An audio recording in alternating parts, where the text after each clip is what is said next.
الصفا عميد الأندية ومن أقدمها وأعرقها، تاريخ طويل على مدى 81 سنة من المحطات الكروية العديدة.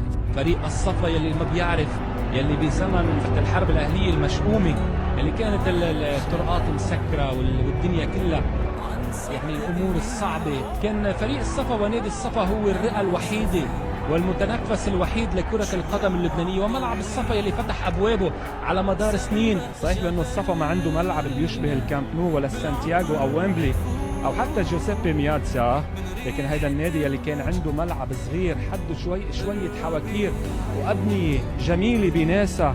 هذا الملعب الصغير ملعب الصفا يلي يحتضن ذكريات وتاريخ الكرة اللبنانية، دورتي آذار والأضحى يلي كان يحتضنها ويحضنها.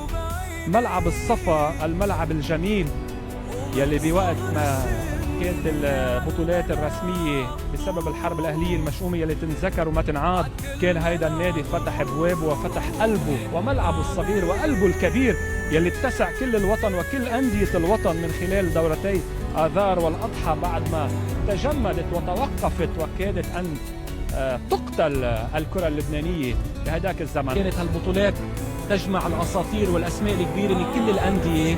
لا تزال الصور من هيداك الزمن ومن هيديك الفترة وحالات الإغماء عند بعض الجماهير العاشقة للمستديرة. الكل بيقولوا إنه بهيداك الوقت الصفا كان هو الرئة الوحيدة والمتنفس الوحيد للفوتبول اللبناني يلي رجع جمع كل الأقطاب وألوان الطيف بأصعب الأوقات.